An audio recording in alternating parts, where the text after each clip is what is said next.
Plusieurs lignes de la parole mènent à une seule ligne, celle de la vérité éternelle.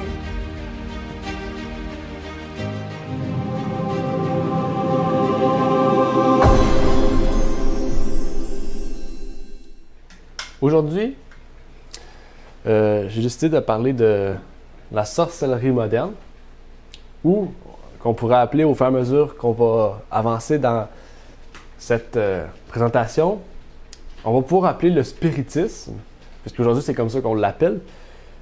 Mais j'ai tiré ce titre-là de l'un des chapitres de Patriarches et Prophètes, qui justement portait le titre La sorcellerie moderne. Et les photos que vous voyez ici présentes, ce sont justement, on pourrait dire, les deux fondateurs ou les deux précurseurs de ce mouvement moderne de la sorcellerie ou du spiritisme comme on le connaît aujourd'hui. Et donc, aujourd'hui, quand on utilise le terme sorcellerie, c'est quelque chose qui nous fait penser tout de suite au Moyen-Âge, quand l'Église catholique brûlait des femmes innocentes ou des femmes qui étaient vraiment des sorcières, sans aucune raison, leur mettant des pierres auprès de leurs chevilles, les plongeant dans l'eau, disant que si c'est des sorcières, si c'est pas des sorcières, ils vont flotter, ou les brûlant, disant que s'ils brûlent pas, s'ils brûlent, c'est des sorcières, s'ils brûlent pas, c'est pas des sorcières, etc. On pourrait continuer avec cette idéologie qu'on a formulée aujourd'hui au travers des livres, au travers des films, au travers de l'histoire, pensant toujours que la sorcellerie, c'était quelque chose de passé, quelque chose du Moyen-Âge, auquel on voyait des sorcières avec des balais magiques. Mais ça, on connaît, on voit que c'est des choses qu'on pourrait dire que sont des fantaisies, des choses de l'imaginaire, quand on pense aux sorcières. Mais, quand on va plus loin, en fait, la sorcellerie, ça ne résume pas seulement à ces choses-là, ça ne résume pas seulement à ces fantaisies-là que le monde moderne a pu nous mettre dans notre tête. Vous allez voir, en fait, que la sorcellerie, c'est quelque chose qui est biblique, dans le sens que c'est quelque chose que la Bible condamne.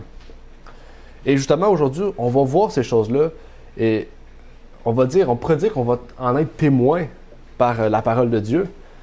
Et on va voir justement les bases de ces choses-là. On va voir, en fait, ce que la Bible nous dit. On va voir surtout d'où vient cette origine de la sorcellerie, qu'est-ce que la Bible en dit à ce sujet, et comment aujourd'hui elle s'est construite dans notre idéologie moderne, et surtout, comment aujourd'hui, et pourquoi les pionniers adventistes, en fait, avaient condamné déjà ce mouvement-là. Donc, aujourd'hui, on ne va pas parler vraiment des différentes branches qui existent, on ne va pas voir tout ce qu'il y en est, qu'est-ce que la Bible dit. On va voir, en fait, l'origine, qu'est-ce que la Bible en dit, et on va voir comment elle s'est construite aujourd'hui. D'où vient cette idée du spiritisme. Donc, on va voir, en fait, la base de ces choses-là. Et déjà, pour voir la base de la base, il faut commencer avec la Bible, qui nous dit dans 2 Chroniques 33, verset 6, « Il fit passer ses fils par le feu, dans la vallée du fils de Hénom. Il pratiquait la magie, les sorcelleries et les augures. Il établit des nécromanciers et des devins. Il fit de plus en plus ce qui est mauvais aux yeux de l'Éternel pour l'irriter. » C'est notre texte du jour, et avant d'entamer dans le sujet du jour, qui est la sorcellerie moderne, j'aimerais faire une courte prière avec vous pour que nous puissions entamer ce sujet qui va être intéressant. Prions. Notre Père qui est aux cieux, j'aimerais te remercier, Seigneur, de nous avoir permis aujourd'hui, d'avoir pu être présents, d'avoir pu être en ce moment devant toi pour te louer, t'adorer, te rendre gloire et ouvrir ta parole et étudier ce qui devra être vu aujourd'hui, Seigneur. Peux-tu donc faire en sorte que qu'est-ce qui soit dit puisse être guidé par ta parole et que ce soit des choses vraies, Seigneur, et que rien qui sortira de ma bouche puisse être une fausseté, Seigneur. Puisses-tu donc guider mes lèvres et puisses-tu donc me oindre de ton Esprit Saint, me oindre de Jésus-Christ, Seigneur, pour que tout ce qui soit fait et dit puisse venir entièrement de toi et de ton Fils Jésus-Christ. Et c'est ma prière pour chacun d'entre nous ici présents au nom de ton Fils Jésus-Christ. Amen. Dans ce verset de 2 Chroniques, on nous parle de Manassé. Peut-être que vous connaissez Manassé, le roi d'Israël, justement, qui a ramené le paganisme au sein d'Israël. Et aujourd'hui, je ne vais pas parler en fait des différentes histoires relatées par la Bible à ce sujet. On va plutôt voir ce que la Bible en dit, ce que la Bible dit de ce qui est mauvais. Donc oui, on va citer des histoires, mais on ne va pas voir tout ce que la Bible dit comme histoire. Déjà, avec ce texte-là, on voit ici qu'il est dit qu'il fit passer ses fils par le feu. Déjà, une chose qui est condamnée par Dieu. La deuxième chose, on nous dit qu'il pratiquait la magie, la sorcellerie et les augures. Par la suite, on nous dit qu'il a établi des nécromanciers et des devins. Et en plus, il dit, il fit de plus en plus ce qui est mauvais aux yeux de l'Éternel. Donc, tout ce qui était décrit plus haut, ce sont toutes des choses qui étaient contre les yeux de l'Éternel. Qu'est-ce qui était mauvais aux yeux de l'Éternel? Et même sans preuve, en fait, sans d'autres appuis, par ces textes-là, on comprend que c'était mauvais aux yeux de l'Éternel, puisque le texte nous dit que c'était mauvais aux yeux de l'Éternel. C'est écrit pour l'irriter. Et aujourd'hui, justement, comme j'ai dit tout à l'heure, notre message va se diviser en deux parties. La première étant, est-ce que la Bible condamne la sorcellerie? Est-ce que la Bible condamne le spiritisme, donc, moderne ou ancien? Et comment on pourrait dire qu'elle est devenue moderne? Comment, aujourd'hui, on peut la retrouver dans notre actualité depuis certaines années? Et c'est pour ça que les deux personnes, les deux groupes de personnes que vous avez vus tout à l'heure, les photos, ça va être c'est les personnes qui ont rendu ces choses-là modernes. En fait, qui encore aujourd'hui, on doit condamner. Et l'histoire auquel nous allons parler dans la Bible, qui est l'histoire la plus connue peut-être à ce sujet, et qui a peut-être posé même problème à plusieurs croyants, c'est l'histoire de Saül et la sorcière d'Endor. Peut-être ça vous dit de quoi, la sorcière d'Endor? Mais on va aller lire l'histoire ensemble. L'histoire se trouve dans 1 Samuel 28, de 7 à 14. Ouvrons donc la Bible ensemble dans 1 Samuel 28, de 7 à 14, qui nous dit comme suit. Vous pouvez aussi regarder à l'écran. Et Saül dit à ses serviteurs, « Cherchez-moi une femme qui connaisse la magie, et j'irai vers elle, et je la consulterai. » Ses serviteurs lui dirent, « Voilà, il y a à Endor une femme qui connaît la magie. » Verset 8, « Alors Saül se déguisa et prit d'autres habits, et s'en alla, lui et 2 hommes avec lui. Et ils arrivèrent de nuit chez cette femme. Et Saül lui dit, « Prédis-moi, je te prie, par la magie, et fais-moi monter celui que je te dirai. » Verset 9, « Mais la femme lui répondit, « Voici, tu sais ce que Saül a fait, comment il a ôté du pays les magiciens et les devins. Pourquoi donc dresserais-tu un piège à ma vie pour me faire mourir? » Verset 10, « Alors, Saül lui jura par l'Éternel et lui dit, « L'Éternel est vivant. Il ne t'arrivera aucun mal pour cela. » Alors la femme dit, « Qui veux-tu que je te fasse monter? » Il répondit, « Fais-moi monter Samuel. » Et quand la femme vit Samuel, elle poussa un grand cri et elle dit à Saül, « Pourquoi m'as-tu trompé? Tu es Saül. » Et le roi lui répondit, « Ne crains point. Mais que vois-tu? » Et la femme dit à Saül, « Je vois un Dieu qui monte de la terre. » Et il lui dit, « Comment est-il fait? » Elle répondit, « C'est un vieillard qui monte, et il est couvert d'un manteau. » Et Saül comprit que c'était Samuel, et il s'inclina le visage contre la terre et se prosterna. Donc, dans cette histoire, on y comprend que Samuel apparut à Saül. Donc, la première question, c'est à savoir, est-ce que c'était réellement Samuel qui apparut à Saül? Parce que Saül s'est prosterné, donc il a vu bel et bien quelqu'un qui était présent devant lui. Certains vont conclure que c'était réellement Samuel, donc vont conclure que c'était pas Samuel. Et donc, on va étudier ce passage-là, parce que ce passage ici, qu'est-ce qu'on voit, c'est l'histoire, mais on va voir des faits dans ce passage-là qui, dans d'autres versets plus loin ou plus tôt, qui vont nous prouver peut-être, et vont nous montrer une conclusion en fait. Plutôt que la faire hâtivement sans autres versets, on va aller plus loin encore. Dans le christianisme général, les gens disent que Samuel est descendu du ciel pour se présenter à Saül. Et donc, la première question à se poser, c'est est-ce que Dieu ferait descendre Samuel du ciel par l'autorité d'une sorcière? Parce qu'une sorcière a demandé à ce que Samuel se présente. Et Dieu aurait accepté ce que cette femme aurait dit? Donc ça, c'est la première question. Et le problème se voit maintenant. Parce que est-ce que Dieu pourrait faire descendre une femme du ciel? D'autres vont dire oui, d'autres vont dire non. Mais si on dit non, c'est pas Dieu. D'abord, Satan aurait fait descendre du ciel Samuel. Ça, c'est si on prend vraiment la compréhension générale des chrétiens, à savoir la non-immortalité de l'âme. Quand l'âme meurt, elle s'en va au ciel. Donc en fait, si c'est pas Dieu qui a fait descendre par l'autorité d'une sorcière Samuel, et que c'est pas Satan qui a fait descendre Samuel du ciel, parce que Satan n'a pas l'autorité du ciel pour faire revivre une personne, c'est qui d'abord? Ou c'est quoi? Quelle est la réponse d'abord à cette question? Personne n'oserait dire que Dieu a répondu à Saül à l'incantation de cette sorcière, tandis que Dieu, plus tôt dans le même chapitre, avait refusé de communiquer à Saül, par les méthodes que Dieu a prescrites. Ben oui, Dieu, dans 1 Samuel 28, verset 6, a refusé à 3 reprises de répondre à Saül. Il dit dans 1 Samuel 28, verset 6, « Et Saül consulta l'Éternel, mais l'Éternel ne lui répondit point, ni par des songes, ni par l'Urim, ni par les prophètes. » Par des songes, on peut dire que c'est par des rêves. Okay? Les songes, c'est des rêves. Des songes, c'est des choses qui apparaissent quand on est en sommeil. L'Urim, peut-être vous vous rappelez de l'Urim, c'est qu'est-ce qui était sur le souverain sacrificateur. L'Urim, ok, qui était sur le torse, les 2 pierres qui montraient ce que Dieu, s'il disait oui, une lumière allumait, et quand il disait non, une autre lumière allumait. Et ni par les prophètes, c'est-à-dire qu'après Samuel, c'était Nathan, par logique. Donc ça veut dire que Nathan n'a même pas voulu répondre à Saül. Si c'est Nathan, il ne faut pas que je me trompe. Donc ça veut dire que les prophètes de l'époque n'ont même pas voulu répondre. En fait, Dieu n'a pas voulu répondre par les prophètes. Donc à 3 reprises, l'Éternel a refusé de répondre à Saül.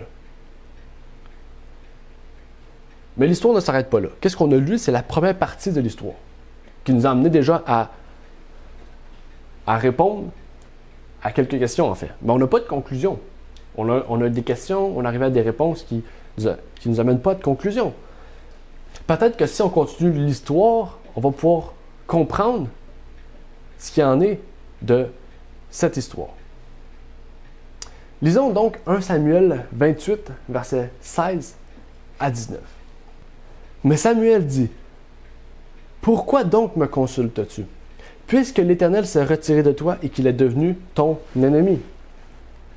Or, l'Éternel a fait selon ce qu'il avait dit par moi. L'Éternel a arraché le royaume d'entre tes mains, il l'a donné à ton prochain, David. Parce que tu n'as point obéi à la voix de l'Éternel et que tu n'as point exécuté l'ardeur de sa colère contre Amalek, à cause de cela, l'Éternel te traite aujourd'hui de cette manière. Et l'Éternel livrera même Israël avec toi entre les mains des Philistins. Et demain, toi et tes fils, vous serez avec moi. L'Éternel livrera même le camp d'Israël entre les mains des Philistins. » Donc ici, il y a plusieurs choses à comprendre. Premièrement, si on se fie à la doctrine de l'immortalité de l'âme, c'est-à-dire que demain et ses fils, Saül va être au ciel avec Samuel. Son esprit, son âme va être avec lui. Son corps aussi, je ne sais pas. Mais la façon que Samuel a amené son message, la façon que Samuel a parlé, en fait, ce message pousse Saül au suicide. La preuve, il s'est suicidé quelque temps plus tard. Puisqu'il dit, « Demain et tes fils, vous serez avec moi. » Jamais l'Éternel aurait dit ça. Jamais l'Éternel a dit ça à une personne dans la parole de Dieu. Jamais l'Éternel a dit l'Éternel s'est retiré de toi et qu'il est devenu ton ennemi. L'Éternel ne peut pas devenir l'ennemi de quelqu'un.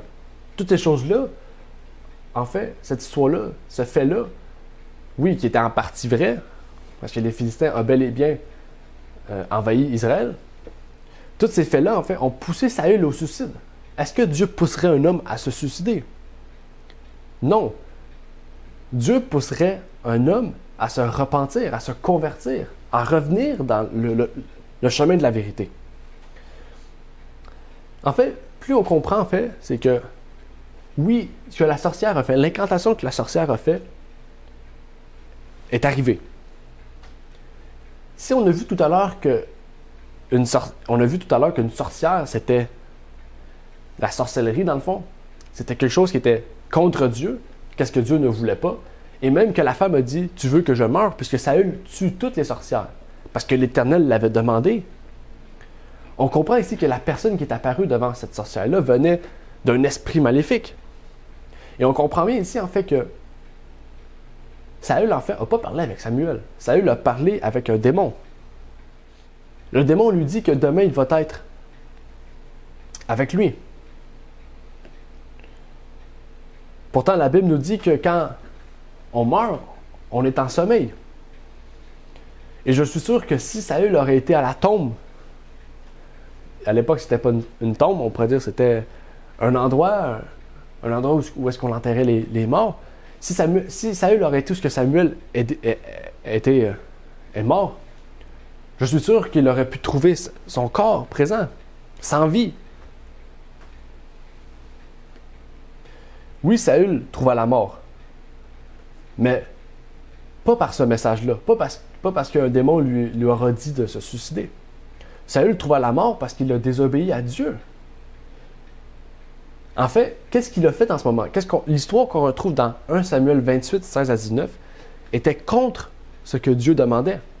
Et tous ceux qui faisaient ces choses-là trouvaient la mort. C'était dans les lois cérémonielles. Tous ceux qui parlaient avec les morts trouvaient la mort, trouvaient la condamnation de Dieu.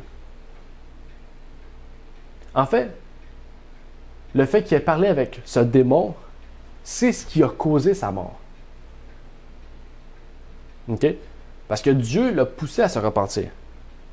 Si Saül aurait persévéré dans le fait de la prière, de continuer à essayer de parler avec Dieu, Dieu aurait répondu à un moment à sa prière.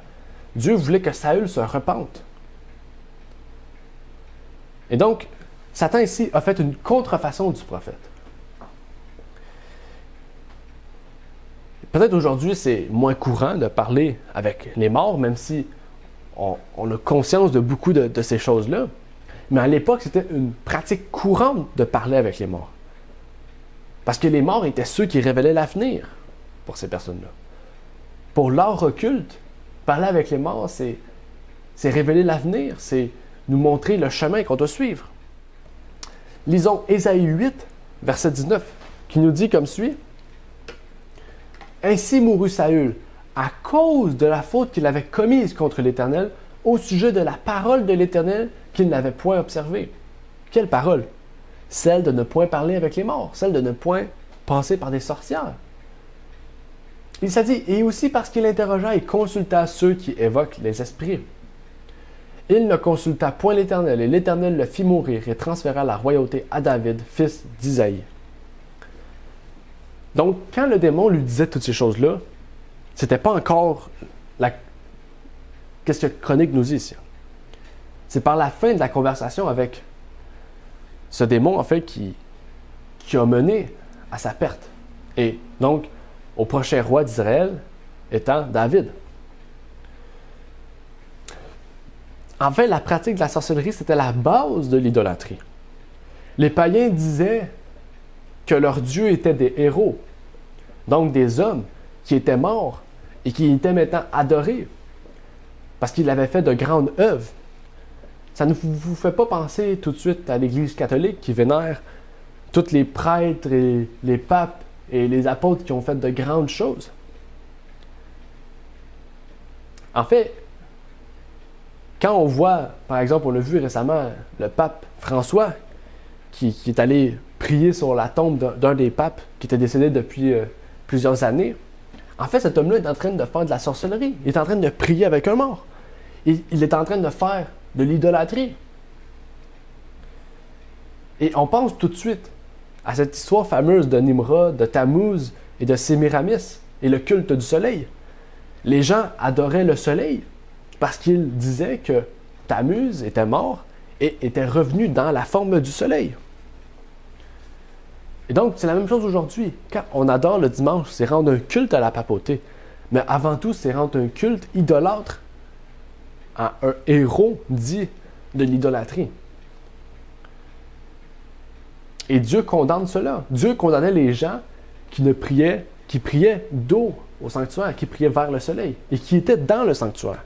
C'est-à-dire qu'il y a des gens qui sont chrétiens qui, au lieu de se tourner vers Dieu et de prier Dieu, ils se tournent vers le dimanche, vers le soleil. Et c'est la raison pour laquelle Dieu dit de ne pas avoir d'idoles. Pourquoi? Parce que les idoles sont souvent reliées à des hommes morts qu'on a déifiés, qu'on a développé une idée, une histoire qui est totalement fausse souvent. Donc, c'est des choses humaines. Et donc, on est en contact avec Satan plutôt qu'avec Dieu. Parce que oui, il peut y avoir des choses. On peut dire, oui, il y a eu des histoires avec des personnes décédées qui est arrivé. Oui, ça se peut. Mais c'est des choses, c'est des contrefaçons de Satan. Parce que quand on meurt, c'est fini. Et si on a la bonne compréhension de la mort et de l'état des morts, en fait, on comprend en fait que si quelque chose nous arrive dans ce genre, on va comprendre tout de suite que c'est quelque chose qui appartient à l'œuvre du mal, à Satan. Parce que quand on meurt, l'âme meurt. Tout meurt en fait. En attendant la résurrection des justes.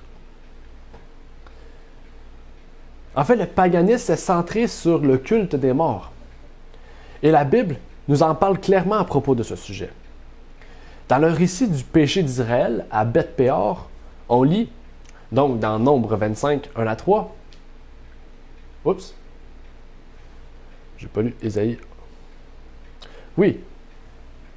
On va lire Ésaïe 8, verset 19, qui nous précise justement, avant de lire Nombre. Ici, l'on vous dit, consultez les évocateurs d'esprit et les devins, ceux qui chuchotent et qui murmurent. Dites, un peuple n'ira-t-il pas vers son Dieu? Pour les vivants, s'adressera-t-il aux morts? C'est une bonne affirmation. Comment un vivant peut s'adresser aux morts si la personne est morte? En fait, les vivants doivent s'adresser à un Dieu qui est vivant, à savoir le Dieu créateur. Et ça nous amène vers, justement, un autre péché que les Israélites ont fait en lien avec ça, que les vivants se sont adressés aux morts. Dans Nombre 25, 1 à 3. Or, Israël demeurait à Sittim, et le peuple commençait à se livrer à la fornication avec les filles de Moab. Elles convièrent le peuple au sacrifice de leur Dieu. Donc ici, je le surligne. Là, vous allez dire, OK, ben, les dieux, ça peut être des statues, ça peut être des dieux qui n'ont pas vraiment existé. Mais on va continuer. Et le peuple mangea et se prosternant devant leur Dieu. Et Israël s'attacha à Baal-Péor, et la colère de l'Éternel s'enflamma contre Israël. Ici, on remarque que l'Éternel s'est enfermé contre quoi? Le péché de l'Éternel. Contre l'Éternel. Quel péché ils ont fait? Le péché de sacrifice au Dieu païen, au Dieu du paganisme, qui était la chose centrale du paganisme. Mais c'était qui? C'était qui leur Dieu? On va y lire ce que David a écrit dans Psaume 106, verset 28. Ils s'attachèrent à Baal-Péor, mais quoi? Et mangèrent les sacrifices des morts. Oh, là, c'est différent. C'est différent. Le sacrifice qu'ils faisaient aux dieux, c'était les morts. Donc, ils adoraient les morts. Et aujourd'hui, il y a plusieurs fêtes. On voit, il y a des fêtes... on fait la fête des morts, où est-ce qu'on met des têtes de mort et on adore ceux qui sont décédés. Aujourd'hui encore, on retrouve ces choses-là, même surtout dans le catholicisme, mais dans le protestantisme, dans plusieurs autres religions. Et on va en parler dans quelques instants. Mais enfin, on comprend ici que leur Dieu étaient des personnes mortes. Ils avaient de fausses communications avec eux. De fausses, parce que c'était quelque chose... C'est une contrefaçon de Dieu, mais des vraies communications parce que Satan se révélait à eux. Et cela a joué un grand rôle dans tous les systèmes païens, que ce soit l'Égypte, la Grèce, la Rome, même la papauté, les Médo-Perses, peu importe, Babylone, prenez tous les grands royaumes. Et en fait, ce système de communication avec les morts, c'est le système central qui les a amenés justement à l'idolâtrie. On croyait que ces dieux transmettaient leur volonté aux hommes et donnaient des conseils à ceux qui les consultaient. Donc, ça a donné place aussi à plusieurs fausses doctrines qu'on retrouve aujourd'hui au sein du christianisme, dont l'immortalité des morts. Et cela, ça s'applique directement aux oracles de la Grèce et de Rome. Les oracles, peut-être vous connaissez un peu les oracles, c'est ceux qui étaient mis à part et qu'on allait voir pour avoir un contact avec les dieux. Et on va y revenir pour le sujet du monde chrétien dans quelques instants, comme j'ai dit tout à l'heure, qu'on connaît aujourd'hui sous le nom de spiritisme, mais qu'on peut appeler la sorcellerie moderne. Parce que le spiritisme, c'est en fait le contact avec les morts. Aujourd'hui, on remarque, on l'a mieux structuré, on lui a donné un nom qui lui paraît bien, on lui a donné une organisation, une affiliation, un nom, on pourrait dire, gouvernementaux reconnus. Mais le spiritisme reste et restera toujours de la sorcellerie. Et c'est pour ça qu'on dit moderne. Avant de passer à la deuxième partie du sermon, à savoir la formation de la sorcellerie moderne ou du spiritisme moderne, j'aimerais finir avec un verset biblique sur le sujet justement du contact avec les morts dans la Bible. Ecclésiaste 9, versets 5 et 6, qui nous dit « Les vivants en effet savent qu'ils mourront, mais les morts ne savent rien. Il n'y a plus pour eux de récompense, car leur mémoire est mise en oubli. Aussi leur amour, leur haine, leur envie a déjà péri. Ils n'ont plus à jamais aucune part dans tout ce qui se fait sous le soleil. » Ça nous dit que leur mémoire est mise en oubli. Donc, si un membre de la famille qui est décédé vient, ou un ami, vient nous voir en nous disant que c'est notre ami proche, en fait, il ne serait même pas supposé de se rappeler de nous. Parce que ça dit leur mémoire est en oubli. Donc, comment il fait pour se rappeler de moi si sa mémoire est en oubli? C'est parce que le démon, justement, reprend peut-être des faits dans la vie de la personne pour faire semblant que c'est mon ami ou le membre de ma famille. Mais en fait, il ne sait pas qui je suis. Ça dit, il n'y a plus de récompense pour eux. Les vivants savent qu'ils vont mourir, mais les morts ne savent rien. Ça dit, leur amour, leur haine, en fait, ils n'ont plus rien du tout. Donc, il faut comprendre que quand quelqu'un apparaît, quelqu'un décédé apparaît, quand on prend contact avec les morts, en fait, on ne parle jamais avec la personne qu'on veut être en contact. On parle toujours avec Satan. Parce que les morts ne savent rien. Les morts ont perdu leur mémoire. Et là, on va avancer à peu près 3000 ans plus tard, 4000 ans plus tard, dans les années 1800. On va arriver au moment où les pionniers ont parlé du spiritisme, qui est présent donc depuis le début du 19e siècle, peut-être à la mi-19e siècle, donc dans les années 1840, 1850 justement, au moment de l'époque que Jésus est entré dans le lieu très saint, encore une fois. En fait, le spiritisme, on pourrait dire simplement que c'est l'idée et la structure propre de la sorcellerie qui est condamnée par Dieu dans sa parole, mais qui était aussi condamnée tout au long des siècles de la papauté et du protestantisme. La sorcellerie est condamnée depuis Genèse jusqu'à temps qu'elle disparaisse, ou plutôt qu'elle prenne une nouvelle forme, et que maintenant, aujourd'hui, elle intègre en fait les églises qui la condamnaient plus tôt. Et c'est pas pour rien que le spiritisme a débuté aux États-Unis, parce que ce pays était le pays de la liberté religieuse. Peut-être qu'ils ont abusé un peu de leur liberté religieuse en faisant des choses qui étaient contre Dieu, je ne sais pas. Mais il va falloir parler du fondement de cette apparition, de cette doctrine, de cette croyance ou même religion, qui est aujourd'hui dans les sphères chrétiennes et païennes et qui est aujourd'hui, on pourrait dire, très grande. En fait, la première fois qu'on la retrouve aujourd'hui dans notre, on pourrait dire, vie moderne, officiellement, on pourrait dire dans cette idée et concept du spiritisme, c'est par les sœurs Fox en 1848.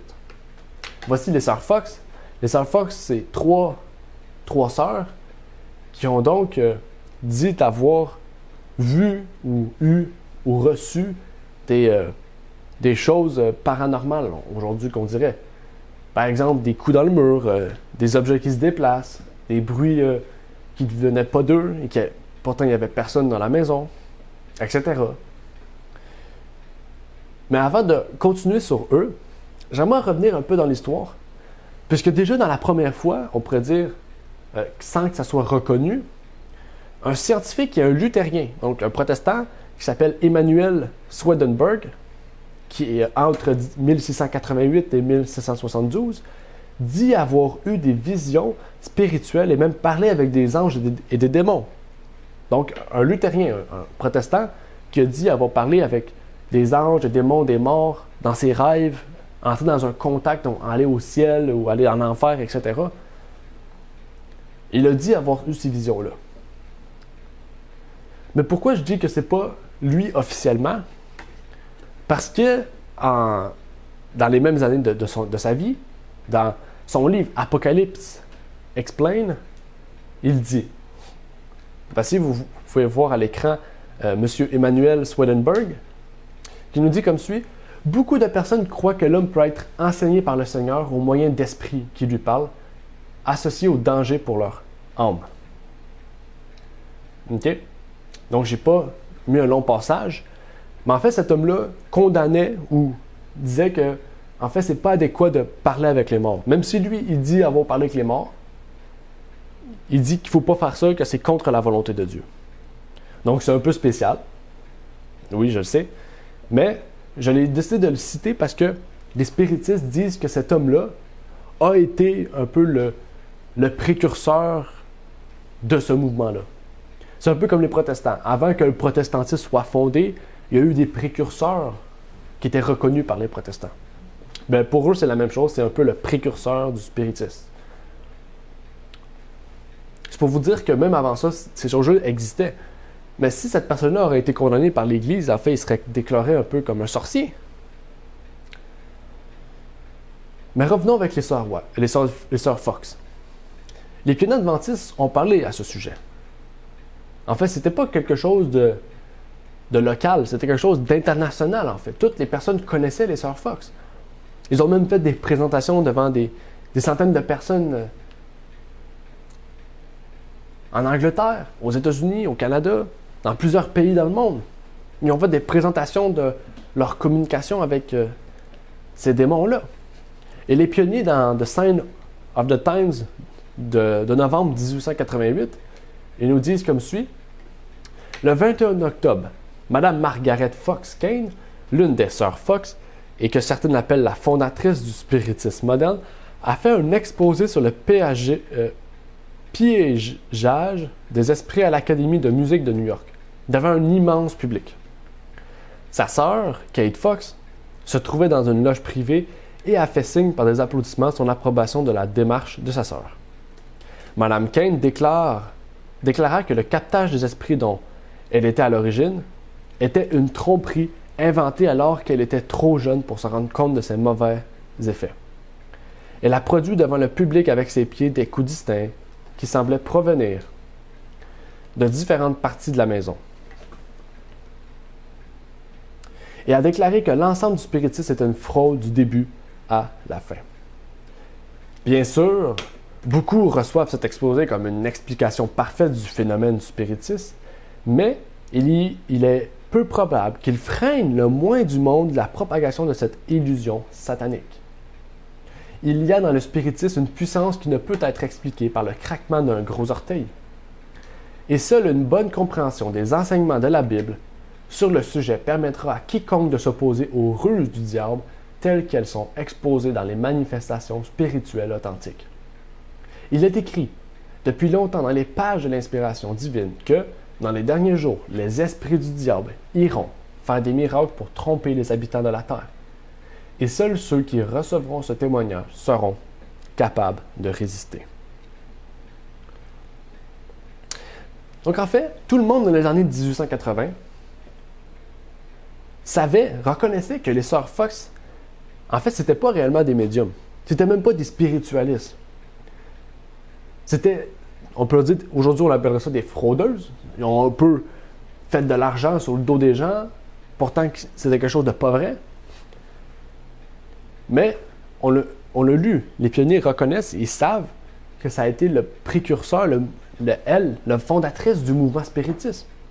En fait, leur idée était tellement pour eux vraie, même si c'était faux, ils ont tellement été populaires en fait,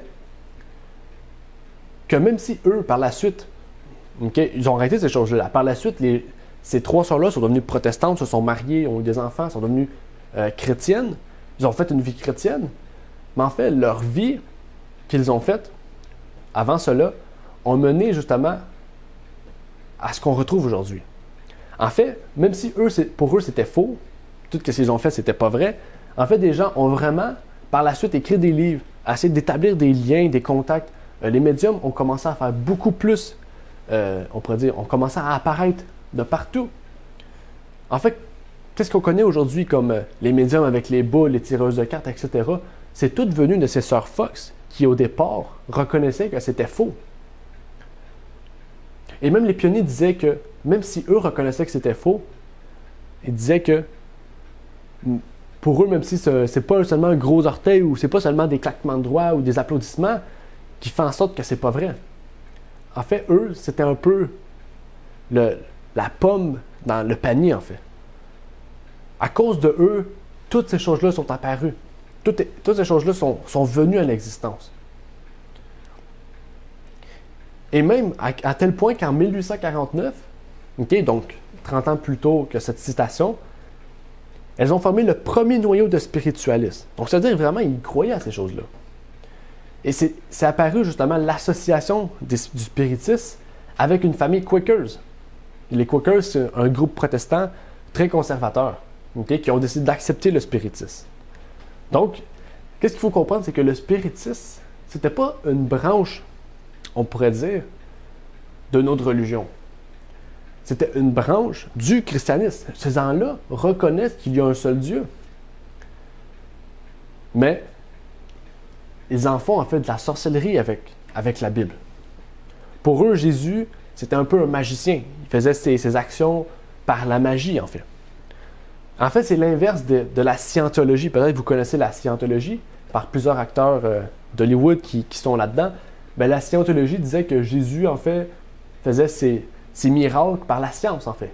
Il était capable par la science, il connaissait bien la science, donc il pouvait faire des miracles. Mais eux, c'était par la magie que Jésus faisait ces choses-là. Par les esprits.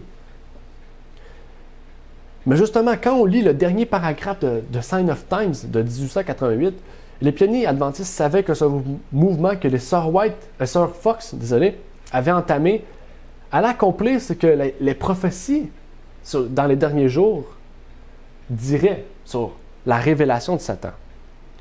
On parle des antichrists et il va y avoir l'antéchrist, le seul antichrist. Satan lui-même qui va se présenter sur terre, faisant passer pour Jésus. N'est-ce pas là le spiritisme? Parce que plusieurs croient que Jésus est mort, plusieurs croient qu'il est au ciel, donc Jésus revient. Donc c'est une révélation incroyable, comme Samuel qui est descendu du ciel. D'après eux. En fait, ceux qui l'ont entamé ne sont pas ceux qui l'ont transformé comme une doctrine, comme un enseignement, comme une religion, comme une forme de credo et de croyance. En fait, on va parler maintenant du vrai, on pourrait dire, le fondateur, lui qui a concrétisé cette religion, on peut dire cette religion, qui s'appelle Allan Kardec. Allan Kardec, peut-être qu'on connaît moins. Allan Kardec, c'est un jeune Français qui, justement, par la suite de la popularité des sœurs Fox, quand ils sont allés en Angleterre faire plusieurs démonstrations, en fait, cet homme qui vivait en France, n'oubliez pas la France qui est, on pourrait dire, le premier pays qui s'est vraiment révolté contre Dieu, et même la Bible nous montre que c'est le pays qui s'est le plus révolté contre Dieu. Mais en fait, c'est lui qui a un peu commercialisé, on pourrait dire, le spiritisme. Par la suite de ses livres, Le monde des esprits et d'autres livres par la suite, il a commencé à y avoir des tables tournantes. Peut-être que vous ne connaissez pas les tables tournantes parce que, en fait, ça n'existe plus aujourd'hui.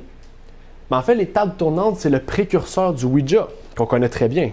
Okay? Ouija qui découle d'un certain monsieur qui s'appelait Ouija. Son nom de famille, c'était Ouija.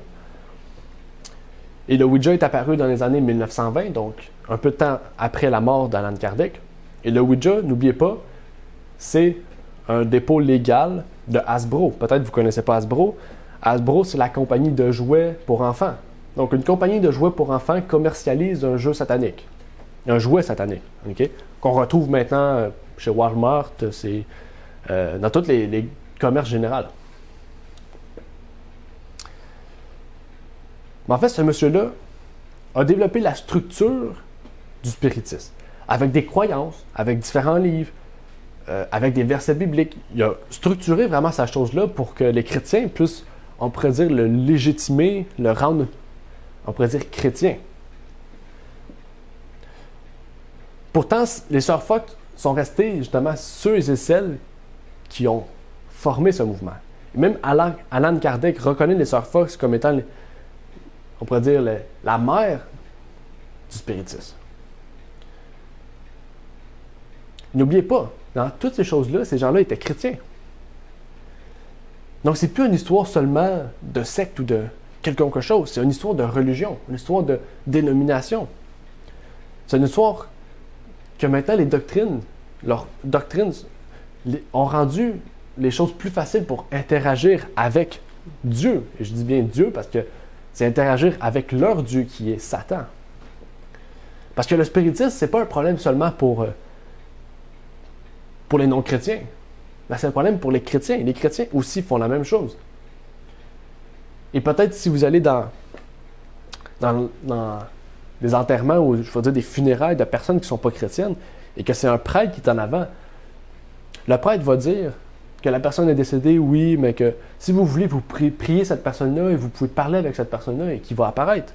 Les prêtres disent, ou les prêtresses disent ça aujourd'hui, quand il s'agit de quelqu'un qui est décédé. J'ai été témoin de cette chose. Donc, c'est plus seulement, comme on pense, une histoire d'une religion quelconque. C'est une histoire de christianisme. Et les pionniers le savaient et ont averti les gens qu'il faut être dans la vérité pour ne pas tomber dans ce piège. Et voici ce que Lanois dit à ce propos dans Patriarches et Prophètes à la page 663. Le prétendu commerce avec les morts existe encore aujourd'hui même dans les pays dits chrétiens. Ces entretiens avec ceux qui se donnent pour les esprits de personnes décédées sont aujourd'hui connus sous le nom de spiritisme. Ils possèdent un attrait tout spécial pour ceux qui ont déposé des êtres chers dans la tombe.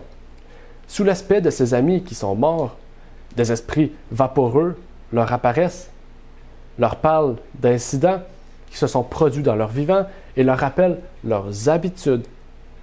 Ils amènent ainsi les gens à croire que ces êtres disparus sont des anges qui, ici-bas, entrent en rapport avec eux. On voue ainsi un culte à ces prétendus esprits de trépassés, dont les déclarations ont, pour beaucoup de gens, plus de poids que la parole de Dieu.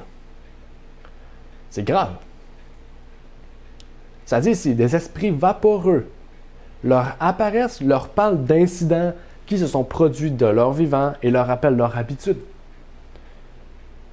Donc en fait, ces esprits démoniaques, on pourrait dire, ne connaissent pas totalement l'histoire de la personne décédée.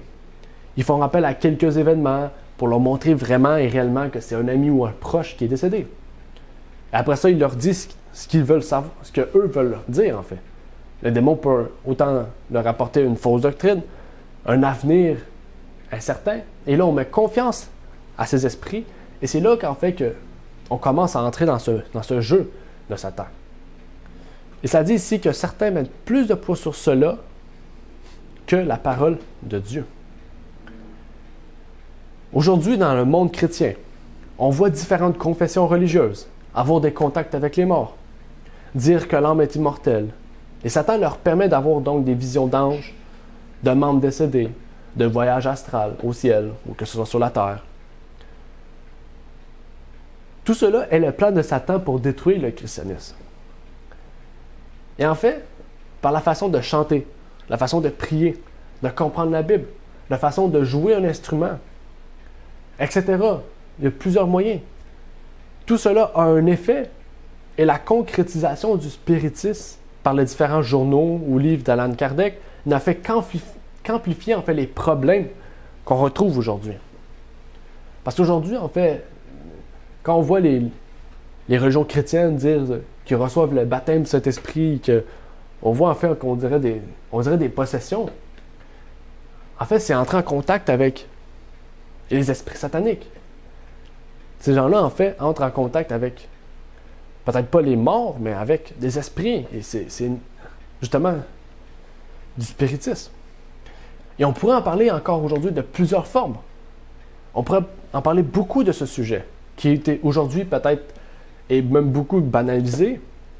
Certains y croient, certains y croient pas.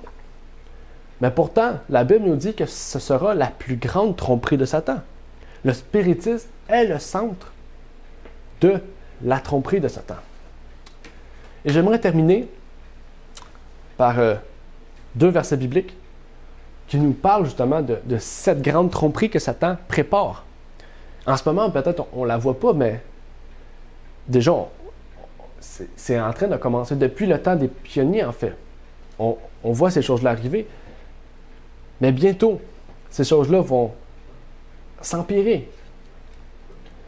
Apocalypse 16, versets 13 et 14 nous dit « Et je vis sortir de la gueule du dragon et de la gueule de la bête et de la bouche du faux prophète 3 esprits immondes semblables à des grenouilles. Car ce sont des esprits de démons qui font des prodiges, qui vont vers les rois de la terre et du monde entier, afin de les rassembler pour le combat du grand jour du Dieu Tout-Puissant. » Et un dernier verset, Apocalypse 13, versets 13 et 14. « Et elle opérait de grands prodiges, même jusqu'à faire descendre du feu du ciel sur la terre, à la vue des hommes.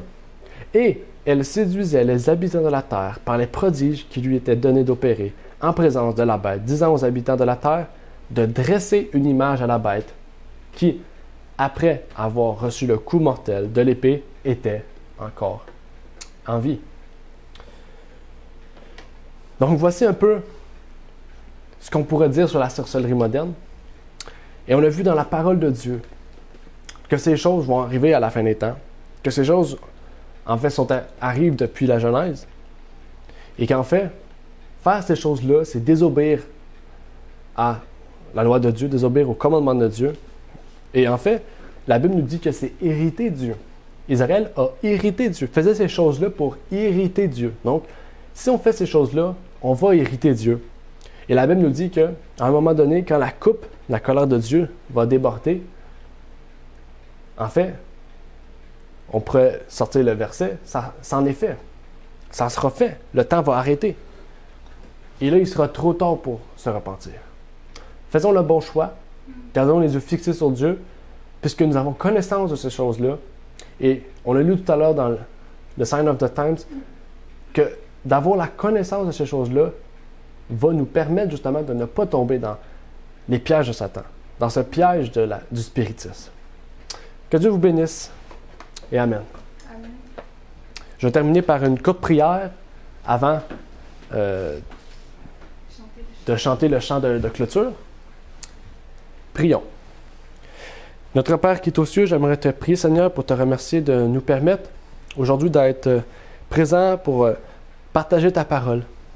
Tu nous as permis de mieux comprendre ce spiritisme. On a pu voir dans ta parole ce que tu nous disais à ce propos. On a pu voir dans ta parole ce qui te rendait irrité, ce qui était contre ta parole. Et on a pu voir vraiment que ces choses vont nous mener à la mort, Seigneur. Et nous voulons avoir la vie éternelle, Seigneur. Donc, puisses-tu nous guider dans la vérité, nous permettre d'avoir ces connaissances et de les partager à ceux et celles, Seigneur, qui veulent l'avoir pour ne pas tomber dans ce piège de Satan, Seigneur. Et donc, ma prière pour chacun d'entre nous, c'est que nous puissions garder ces choses en mémoire, Seigneur, et que nous puissions marcher chaque jour dans les pas de ta parole, dans les pas de Jésus-Christ, qui nous montre le chemin de la vie éternelle, puisqu'il est le chemin, la vérité et la vie, et que nulle personne ne peut aller au Père que par lui. Et c'est ma prière pour chacun d'entre nous, au nom de ton Fils Jésus-Christ. Amen. Merci d'avoir écouté cette vidéo. Pour plus de contenu, abonnez-vous sur notre site Internet.